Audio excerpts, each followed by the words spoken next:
Hello दोस्तों, कहानी दुनिया चैनल पर आपका स्वागत है। आइए सुनते हैं गार्गी जी द्वारा लिखी कहानी लड़ मत लड़की। दिन भर धमा चौकड़ी मची रहती है इस घर में। सोचेंगे आप कि ज़रूर बच्चों वाला घर होगा, तभी हल्ला गुल्ला रहता होगा हर वक्त। नहीं जी, बच्चे कहाँ हैं यहाँ। 3 जनों के परिवार में एक बाबा दादी की जोड़ी है।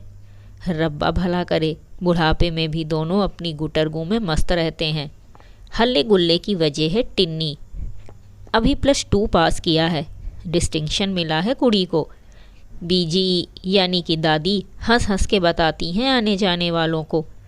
बाहर वालों के सामने टिन्नी की बात करके जितनी फूल कर कुप्पा होती हैं बीजी, उतना ही एकांत पाते ही उसे फटकारने लगती हैं। टिन्नी चुप कर, क्या पटर पटर बोलती है सारा दिन। दूसरे घर जाना है। टिन्नी धीरे चल, क्या ऊँटनी की तरह भागती है सारा दिन। दूसरे घर जाना है। टिन्नी धीरे हंस, टिन्नी ढंग से बैठ, टिन्नी ढंग से बैठ। इसके साथ एक जुमला हमेशा बोलती हैं बीजी। सास कहेगी कुछ नहीं सिखाया माँ ने। दादी शेर हैं तो पोती टिन्नी पूरी सवा शेर है तोल में। जितनी बार दादी टोकती हैं उतनी ही बार पोती मुँह जोरी करके दादी को खिजाती है। बीजी की बात बीच में ही पकड़ के मुँह जोड़ टिन्नी उसकी आवाज़ की हूबहू नकल करके कहती है। सास कहेगी कुछ नहीं सिखाया दादी ने। दादी पोती की हंसी ठट्ठे के बीच चलती नोक-झोंक कभी गरमाने भी लगती है, क्योंकि कई बार गुस्सा खा जाती हैं बीजी। हाई ब्लड प्रेशर रहता है ना बीजी को, इसलिए। ऐसे में मौके की नज़ाकत भांप कर टिन्नी बीजी के उफनते गुस्से को अपनी दुधमुही हंसी का छींटा दे देती है। बीजी की गोदी में मुंह छिपाकर कह देती है, मुझे कहीं नहीं जाना है बीजी, यहीं रहना है आपके पास। दादी पोती की नोक झोंक पर कभी खिलखिला उठते हैं दादाजी, तो कभी कलेजा थाम भी लेते हैं। खटाखट उम्र की सीढ़ियाँ चढ़ती युवा पोती एक दिन उन्हें अकेला छोड़कर दूर चली जाएगी। यह एहसास ही उन्हें रुआसा कर देता है। इसीलिए वे दादी पोती के वार्तालाप को किचकिच कहकर यथासंभव तटस्थ रहने की कोशिश करते हैं। एक कान से सुनते हैं, दूसरे कान से निकाल देते हैं। पर एक दिन जब दादी पोती की मुंह फुटौल हद से गुजर गई, तो तंग आकर दादाजी अपने पोपले मुँह वाली परम प्रिय पत्नी की हाँ में हाँ मिलाकर बोले, टिन्नी, दादी ठीक कहती है पुत्र, तू कुड़ी है। कुड़ियों को अपने माँ बाप का घर छोड़ना ही पड़ता है। दुनिया की रीत है पुत्र, कुड़ियाँ पराए घर बसती हैं। टिन्नी को दादाजी की दखलंदाजी नहीं भाती है। कुछ कुछ मुँह फुलाकर, कुछ कुछ अकड़ कर बोली, मैं पराए घर नहीं जाऊंगी दादाजी, मैं अपना घर खुद बनाऊंगी, सुंदर सा प्यारा सा, मैं खूब पैसा कमाऊंगी। दादाजी की परेशानी पर बल पड़ गए कुड़ी की मैं देखकर। गले को थोड़ा सख्ती देकर बोले, कुड़ियों को इतना गुरूर शोभा नहीं देता, दूसरे घर जाना है। किस बात का गुरूर किया है मैंने दादाजी? टिन्नी तपाक से बोली। दादा पोती में ठनती देख बीजी घबरा गईं। पहले भी कई बार दादा पोती में ऐसी झड़प हो जाती है, पर वे मसले छोटे होते हैं, जैसे पोती की नई ड्रेस की मांग, कभी सहेलियों के साथ पिक्चर देखने की बात, या फिर ज़्यादा पॉकेट मनी मांगने पर उठी बात। पर ऐसे नाजुक मसले पर बहस पहली बार ही हुई थी। इसीलिए बीच बचाव करती हुई बोली, तू भी टिन्नी कमाल करती है। बच्ची, औरत का कौन सा घर है, बता तो ज़रा। किसी घर के सामने औरत के अपने नाम की टंगी तख्ती कभी देखी है तूने? मायका बाप भाई का होता है और ससुराल पति का। दोनों ठिकाने हैं औरत के। घर तो मर्द का होता है, मर्द के घर को संभालती है औरत। मायके में बहन बेटी बनकर और ससुराल में पत्नी और माँ बनकर। दुनियादारी की केमिस्ट्री की नई किताब खुल रही थी टिन्नी के सामने। दादी पढ़ा रही थी पन्ने पलट पलट के। टिन्नी पुत्र, औरत को मायके और ससुराल दोनों जगह कायदे से रहना पड़ता है। दोनों जगह की पाबंदियाँ निभानी पड़ती हैं उसे।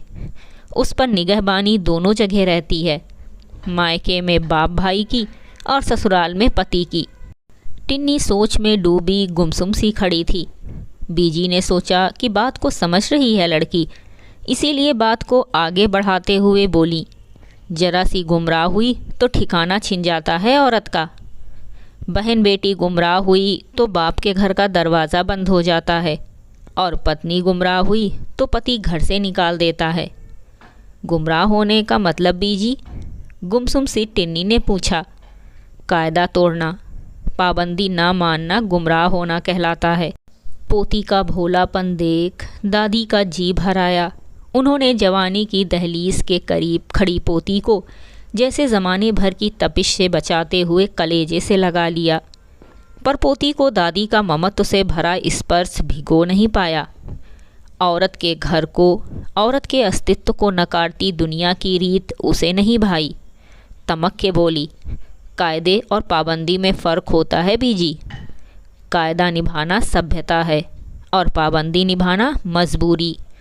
मजबूरी को मजबूर निभाता है। मैं नहीं मानती किसी मजबूरी को।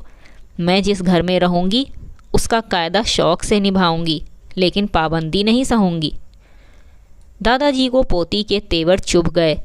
लड़की की जात का यूँ बोलना क्या, अधिकार भाव से अपनी सीमा खुद तय करना उन्हें अखर गया। औरत के लिए सदियों पहले पुरखों ने लक्ष्मण रेखा तय की थी। तब से लेकर आज तक हमेशा उस रेखा का मान रखा है उनकी माँ ने, बहनों ने, दादी ने, नानी ने, परदादी परनानी सभी ने। किसी ने हिम्मत नहीं की कभी उस रेखा पर कोई सवाल उठाने की, और ये कल की छोकरी उसे नकारने पर आमादा हो गई। इसकी इतनी ज़रूरत? दादाजी का खून खौलने लगा। आपा खो उन्होंने पोती पर हाथ उठा दिया। जीवन में पहली बार पड़े दादाजी के तमाचे ने टिन्नी को अवसन्न कर दिया था। वो सचेत होकर कुछ कहती और बात खतरनाक मोड़ लेती।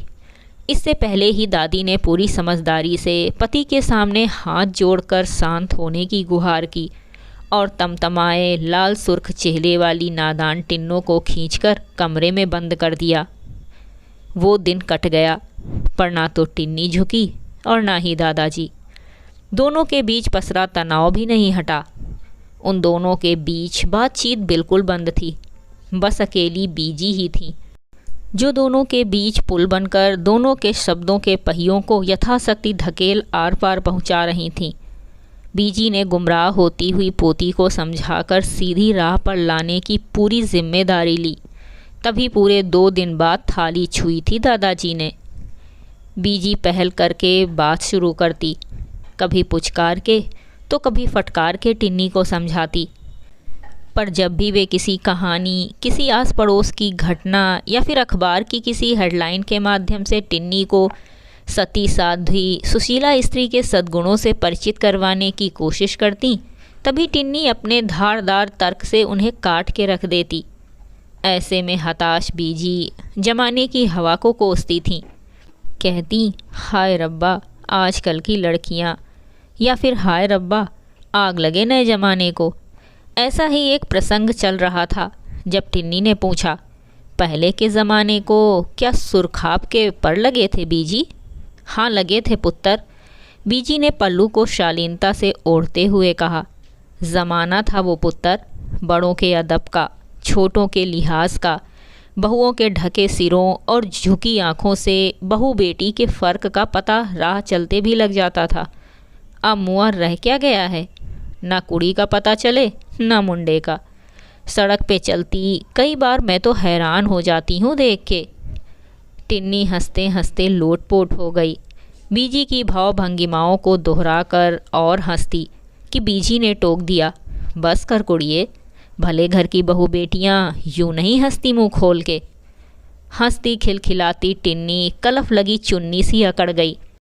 तो क्या करती हैं भले घर की बहू बेटियां?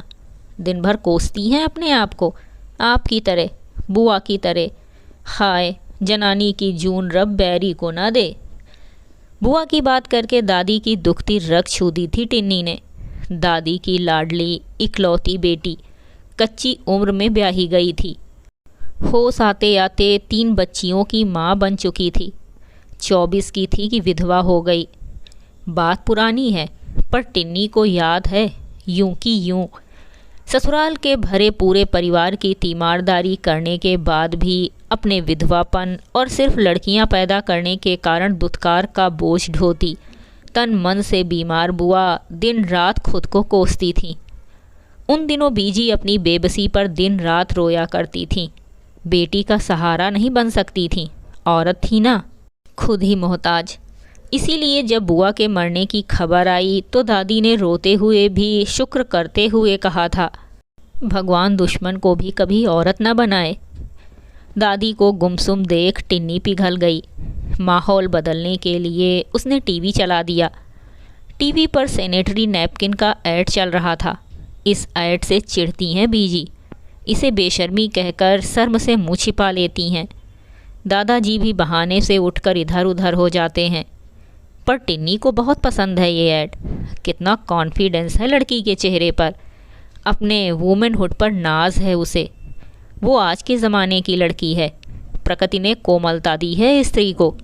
प्रकृति ने कुछ शारीरिक दुर्बलताएं भी दी हैं जिन्हें हंसकर स्वीकारा है उसने। उन दुर्बलताओं को अपनी कमियां मानकर अपने आप को दुत्कारती नहीं है आज की ऐड वाली लड़की। शान से कहती है, I am proud of myself, I am a woman. मैं आधार हूँ सृष्टि का, मुझे अपने पर नाज है। आई लव माई सेल्फ। टिन्नी ने बीजी को चिढ़ाने के लिए टीवी की आवाज़ तेज कर दी और ऐड वाली लड़की की आवाज़ में अपनी आवाज़ मिलाकर कहने लगी, I am a women, I love myself. बीजी को चिढ़ाती टिन्नी ने बड़े फ़क्र से आंखें मटकाते हुए दोहराया, मैं औरत हूँ, मुझे अपने पर नाज है। मैं आधार हूँ सृष्टि का, मुझे अपने से प्यार है। टिन्नी की हिमाकत पर दादाजी सुलग गए। लाहौर में होते तो 4 टुकड़े करके फेंक देते बेशर्म के, लेकिन यहाँ हिंदुस्तान में है ना, इसीलिए हाथ बेबस हो गए कानून के डर से। बेबसी से होंठ काट दादाजी ने बेशर्म बेगैरत गुमराह हुई लड़की को काटने को तैयार गणासा ज़ुबान को थमा दिया। हिकारत से गर्जे, ठीक कह गए हैं पुरखे, औरत जात को पैर के नीचे रखो तो ही ठीक रहती है। जरा सा ढील दे दो तो सिर पे चढ़ती है नामुराद जनानी। गंध है, निरा गंध। कौन गंध है दादाजी? औरत? टिन्नी शेरनी सी दहाड़ी। मलमूत्र की गंदगी तो औरत मर्द दोनों में है। अगर आपका इशारा किसी तीसरी गंदगी की तरफ है तो मैं आज बता दूं आपको, औरत के शरीर की गंदगी इकट्ठी होती है 9 महीने तक, तो शरीर बनता है बच्चे का। यदि औरत गंदगी है तो बच्चा गंदगी का ढेर है। आप भी बच्चा बनकर ही माँ के पेट से पैदा हुए हैं, तो आप क्या हुए? गंदगी के ढेर। You are made of that गंदगी दादाजी। टिन्नी की कड़कती आवाज़ बिजली बनकर दादाजी के शरीर में सिर से पैर तक कई बार घूम गई। करंट खाए दादाजी सनाका खा गए। उस दिन से चुपचाप हैं बिल्कुल। शायद मन ही मन अपनी जात की जड़ के अन्वेषण में लगे हों। बीजी हैरान है टिन्नी की साफ गोई पर। अलमस्त टिन्नी सतर्क है, एकदम सावधान। देखें कौन उसकी जात को धिक्कारने की हिम्मत करता है अब। आप क्या सोच रहे हैं, पंगा लेंगे क्या? ये थी गार्गी जी द्वारा लिखी कहानी लड़ मत लड़की। कहानी सुनने के लिए धन्यवाद।